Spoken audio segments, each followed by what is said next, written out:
Hello, friends and extended family. How are you today? I wanted to do a video just touching on, again, uh, the anti adoption adoptees versus the adoptees to claim to have had a really positive adoption experience and support adoption, and yet want to come into adoption support groups and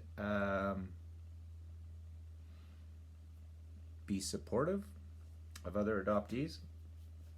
So, I guess first of all, I've used the comparison many times to Alcoholics Anonymous, whereas, you know, trying to explain to people that when you come into an adoptee support group, most of the people there have struggled very much with the positive sentiment that is attached to their pain and trauma that stems from adoption. So, how do we separate these people, right? I guess the point is that the people who have had a positive adoption experience and feel that they're entitled to come in and tell the adoptees that have had a negative experience of adoption, that we're being negative and that we need to, see the positive and all this jazz. Well, that doesn't work. That doesn't work at all. And here's the reasons. And they're almost identical to do with an alcoholism support group. Okay, so AA itself, when you come in there, let's just take it as a vacuum situation.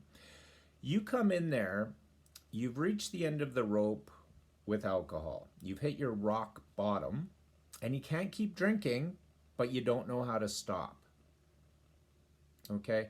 So when that takes place, you're going to enter into a room with people, and hopefully some of those people have made their way through the whole process, the 12 steps of AA, and the 12 steps of many, many, many other support groups that are to help people in an impossible situation that they can't seem to extricate themselves from. So, that being said, there's 12 steps to go through, okay, to get to the other side of where they came in at, okay? So, through that process, you will grow.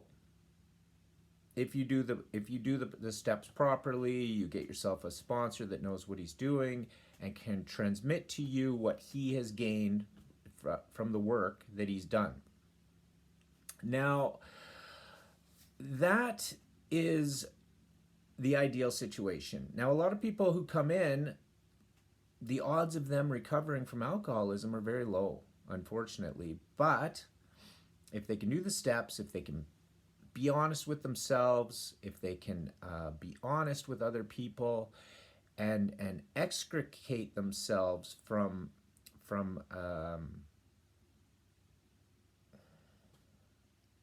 the situation, then they're going to gain some life skills that you may gain in other programs, you know, like dialectical behavior therapy, like cognitive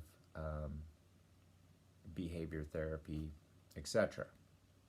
So, people who are adopted and think that that's great, and they believe the propaganda about adoption, and then decide because they're adoptees and they feel special, maybe, or qualified, maybe, because they maybe didn't have a negative experience that they can pinpoint, or let me put it another way, they're in a fog.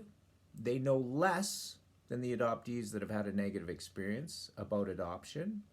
They know less about the psychological implications that they have been subjected to, like things like um, Stockholm syndrome, abandonment issues, etc. Um, and not only that, are unaware of the traumas that happened being separated from their family, right? So ultimately, when you come to the place that you discover that the thing you're involved in has caused you damage and pain, and you're resentful, you're looking to blame someone perhaps, you're looking to understand why you had to go through this, and you have so many questions that many of us do and some of us have answered, then what good are you? How are you going to support us as the person who hasn't overcome any challenges, hasn't identified some of the challenges that we're aware of? Who are you supporting? We've got more growth than you already by identifying our pain. You haven't done anything. You know, if anything, I would suspect that a lot of these adoptees are just people who have been bamboozled by materialism and have been able to distract themselves with money and with, you know, very materialistic, shallow things to replace very valuable and powerful psychological things that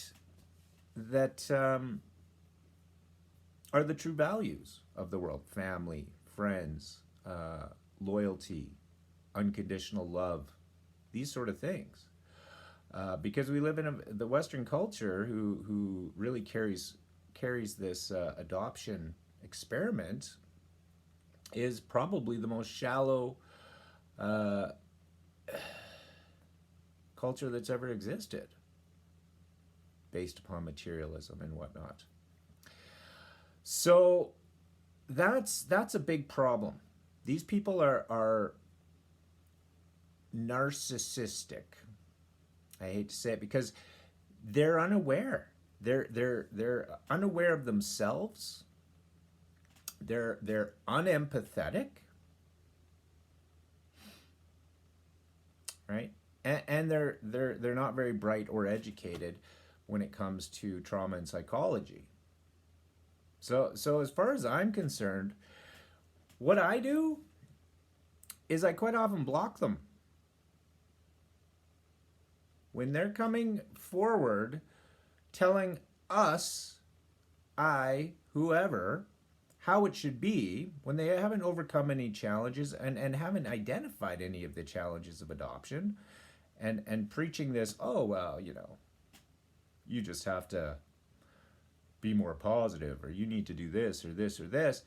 They have no idea. They have no clue. They're not contributing at all to helping any adoptees that are suffering with the realization that maybe adoption wasn't a good thing, and maybe it damaged them. And maybe they'd like to know how they were damaged and how they can overcome some of those challenges that go along with having been in the adoption experiment. So that's one way to deal with them, just to block them. Now, I guess the other problem we run into is that a lot of these adoption support groups are run by people who are just like that. They don't have a clue. They don't know anything about psychology. They haven't done the work for themselves.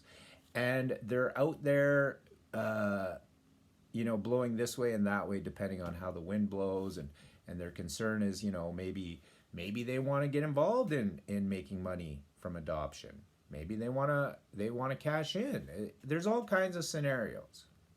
But ultimately, for me,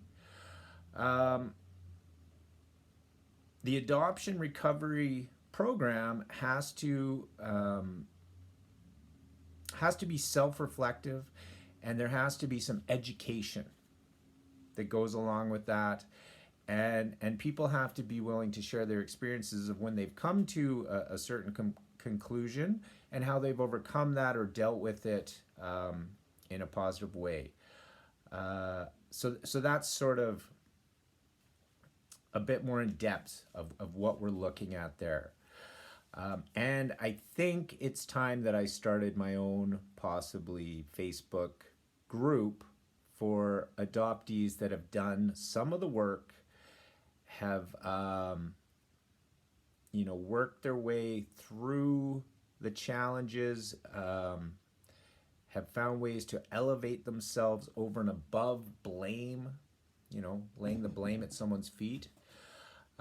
Because the proper answer isn't to blame the adoptive parents. The proper answer isn't to blame yourself. It isn't to blame the biological parents. It isn't even to blame the government or the social workers or whatnot. The big problem is ignorance. Okay, people ignoring very simple facts about family, about individuals, about human nature, etc. Okay. Now, the other thing I wanted to talk about today was something that's going on in the wider populace and not just in adoption groups. Okay. And it has to do with Marxist and identity politics and active measures. It has to do with psychological warfare.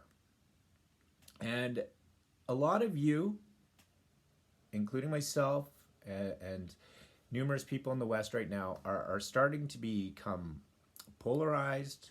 They're starting to become angry. They're starting to become afraid because of what's happening in these terrifying politics of today.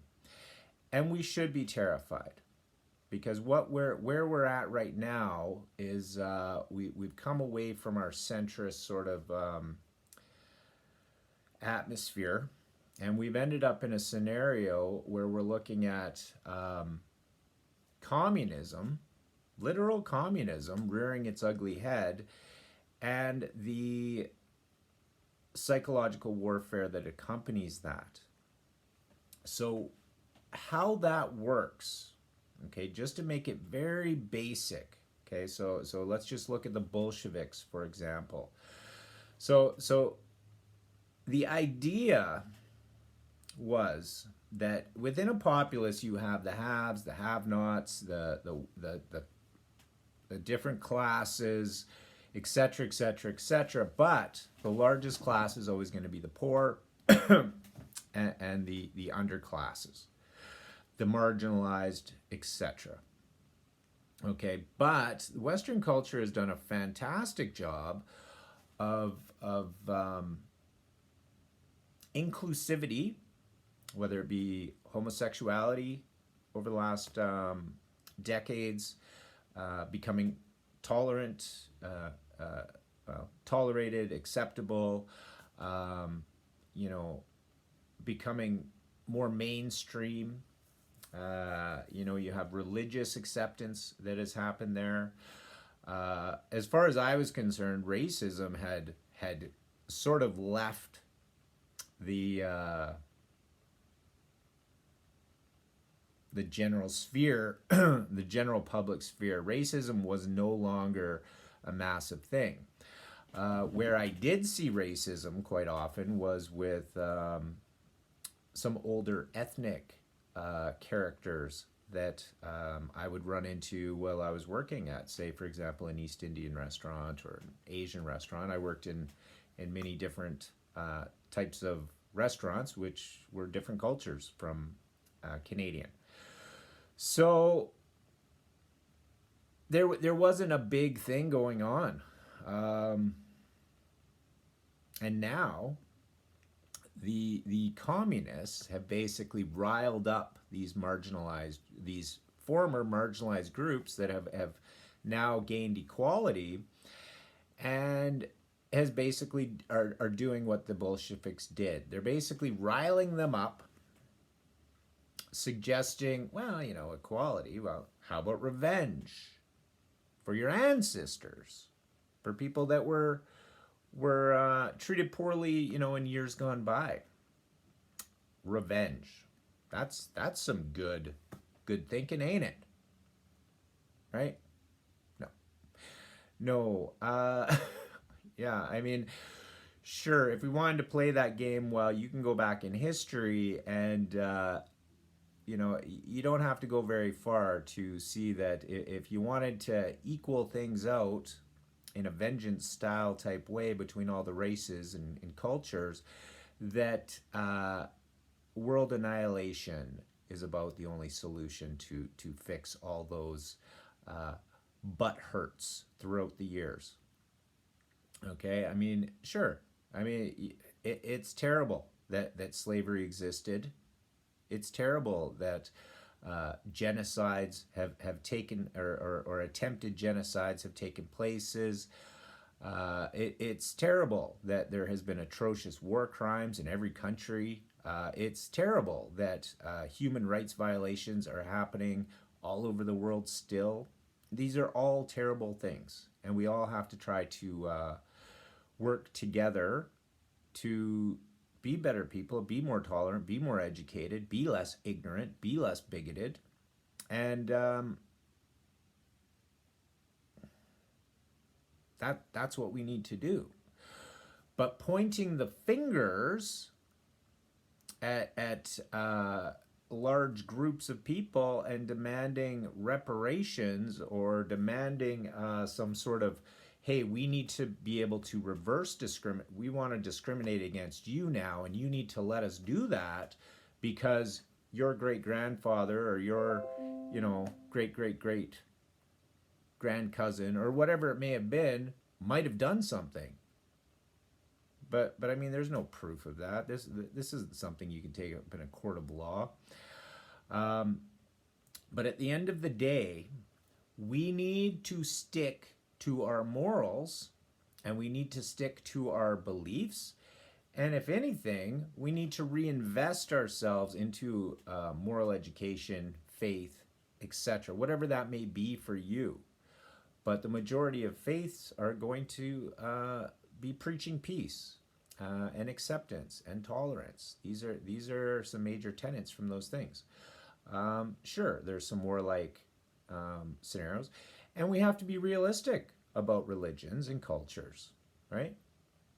Because do you want two opposing religions being forced together that don't get along and don't coordinate well together? Well, that doesn't really make sense. So I want you folks, especially because I'm an anti-adoption advocate, I want you folks who follow me to pay attention in the adoption groups for words like, are you a good ally? I want you to pay attention for people trying to divide adoptees into ethnic adoptees versus white adoptees. Why does there need to be a separation there? Of course, there's going to be some sort of different circumstances. Adoption itself is a bad thing, right? Abortion itself is a bad thing. These aren't good things, okay? But they are solutions to terrible situations, okay? But to resolve those terrible situations, we need to get back to being moral creatures, okay? I despise these women that we see in these slut walks. Don't slut shame us. We want to walk around like sluts and whores, and we want to abort babies and all this stuff. That's disgusting, okay? That is fucking disgusting. And that is what leads to these terrible solutions that we have, this attitude that the human creature is a disgusting carnal piece of garbage. Slut walks. We want to become dumpsters. Really? Is that what any of you would want for your children? Is it? Do we hope that our children grow up to be porn stars or or hookers working the beat because that's a stand-up thing to do? No. Do we want to shame people that end up in those terrible situations? No. We want to be good and decent people. We want to be empathetic. But pointing the fingers at other people because we don't want to change, we feel entitled to be selfish, bratty, carnal, bestial. We feel entitled to do those things. Well, here's the deal, okay? Everything in this world can be nice and good and happy-go-lucky if we can stick to one idea, okay? That I, as a sentient being, have certain inalienable rights, right? To do what I please up until the point that doing what I please now interferes with someone else's freedom and right to do the same. Okay, so that's the realm of laws, where we want to make laws so as that we can operate with one another in sort of a fair, peaceful, constructive, creative environment, whereas we can get along without hurting one another. So keep your eyes open for those keywords for me, please. When people are changing vocabulary on you, okay, so when you use a word that's appropriate or understood, and someone comes along and says, no, we don't use that word. That word is not good.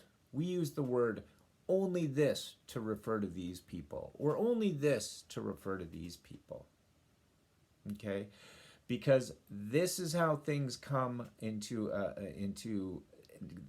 the book 1984. Okay? You remember the book. War is peace. Freedom is slavery. Okay, now what do we have? Diversity is our strength. Is it?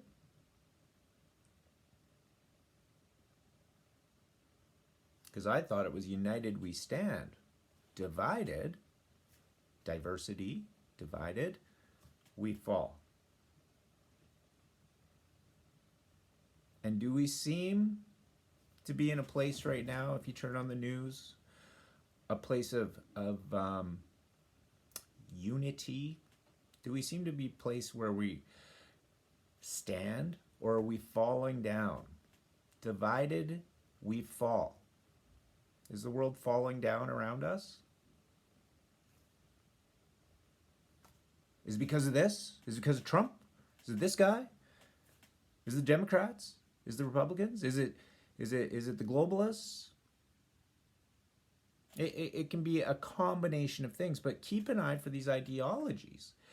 If you really want to see how the game works on that side, and the reason I'm bringing up this communist agenda is because it's the communist agenda that's being deployed with its active measures.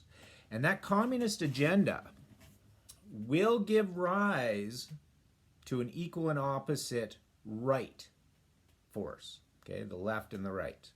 So as you see this communist agenda flourishing in our Western universities and colleges, which is disgusting and terrifying to me, if you really want to see what the mentality is behind this agenda and how it's playing out, and you'll be able to see it in these very short experiments, check out the Stanford prison experiments. Okay, check that out. So that's an in-group, out-group situation. One gets power and one gets power taken away. And what happens in those scenarios?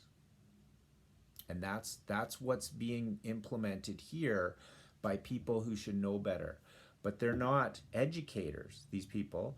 They're enemy combatants. And they're involved in a coup to try and destroy the Western nations. and they're trying to bring communism to your town. Now, if you're a communist and that's what you want to do, and you don't think you're the useful idiot, because no one ever thinks they're the useful idiot, because they've been told you're special. You get it. Yeah, it's these people. Just you don't need to understand it. I'll explain it to you until you get it. And then once you start getting that power of yelling people down and not letting people speak, and your debate is hinged on violence, right? When someone says something you don't like, or calling them names and pejoratives like you're a racist, you're a Nazi, because maybe you don't believe in open borders. Oh my God, you wouldn't let the whole world just come into your country where you have thousands of people out on the streets yourself? Well, that's racist. No, it's not racist at all. That's ludicrous thinking. But you're convinced into it, right? And you don't want to be called a racist, so you have to go along with it. Okay, well, you're going to need to stand up at some point and decide what's right and wrong for you. You know, there's a right and wrong for each of us, and within us, we should have a moral compass that tells us so. But if your moral compass right now is attached to mainstream media or mainstream television, that's owned by the leftist globalists who are attempting a communist coup of the West. So please be aware, my fellow adoptees, birth mothers or mothers. Of course, that's the offending thing, right? We're mothers. No, when you were separated from your child, you became a birth mother, right? You don't want to be a birth mother? Don't let your child out of your sight. Don't let them take it. Don't let them coerce away. And if they do, and you still want to be a mother, then you kick and scream and fight the whole way from the day they took your baby. That's the deal, right? You want to be the mother, then you fight the whole way for the child. You don't just give it up, then come back years later, not wanting to suffer the stigma of being a birth mother, and say, "Whoa, no," and pick up your victim points. Quit being fucking victims, people.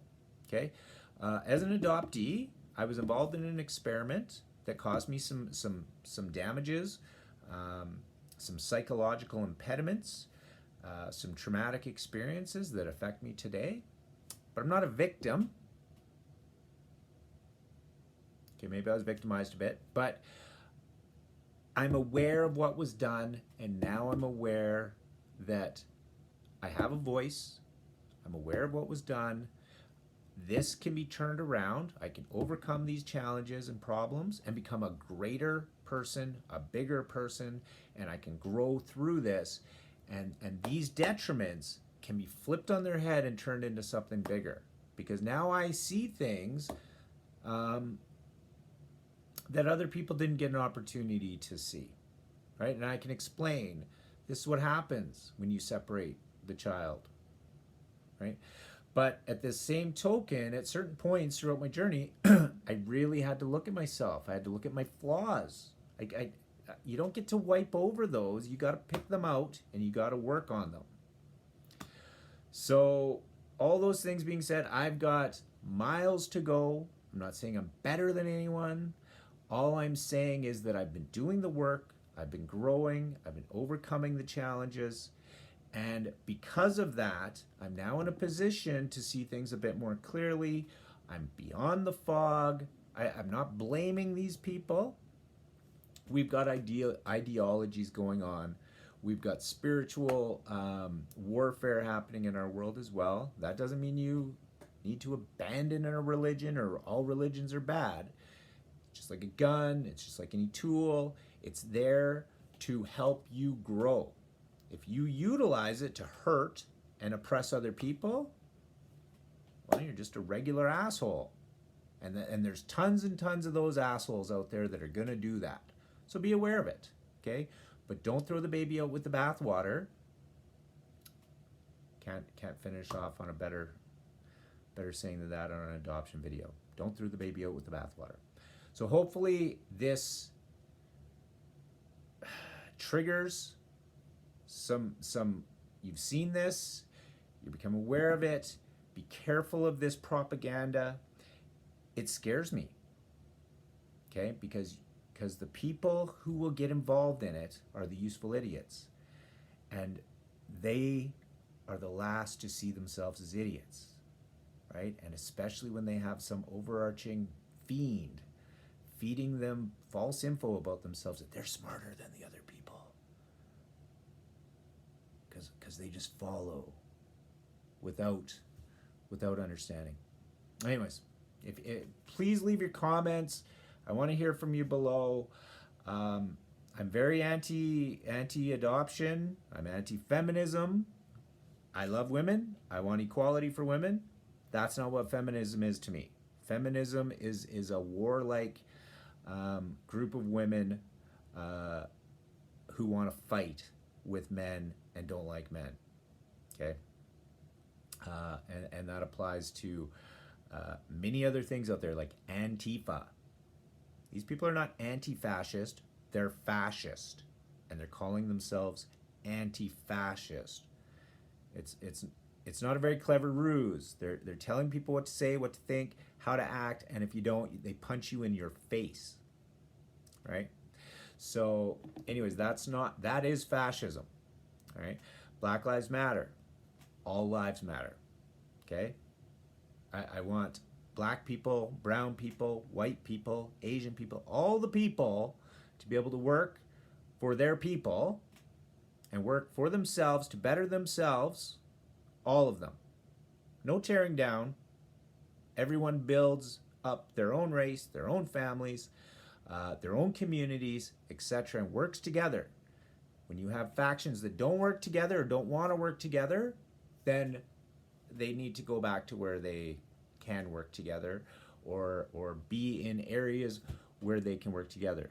But if your plan in life, so if my plan was to come to, I don't know, country X with a different religious group and a different racial group of people, and to start a enclave of people like me, whatever that may be, because until I finish all my adoption shit, I don't even get to work on that. But a group of people, say like me, whatever that was, and I want to grow in that other country and not integrate into it, well, I'm causing a big problem for them. I'm like a cancer growth, am I not? Because if my philosophies and ideologies don't click with the host country, what am I doing? I'm corrupting the people of that country, and I'm not contributing, right? So we need to understand our attitudes, and if you're confused about racial things or this, that, and the other, or gender things, flip your gender, or flip your skin color, or flip your race, and say the exact same thing, or hear the exact same thing. And if it's okay to say about one set of people but not okay to say about the other, well, you've got something that's gone wrong, isn't it? Because say you reincarnate, well, wouldn't it just make sense that you'd come back as the group of people that you hated? That would make sense to me. You hated those people and caused them problems? Good. In your next life, you get to come back at them, and all the shit you threw at them, you get. That makes sense to me. Isn't that how karma should work? I would think it would. All right, guys. I love you all, and I hope you're doing great. And to all my old and long-time subscribers, thank you. I love you. I miss you. And email me, and we'll start those threads going again. And for all the new subscribers, welcome, and thanks for your comments, and thanks for joining me. And we'll continue forward.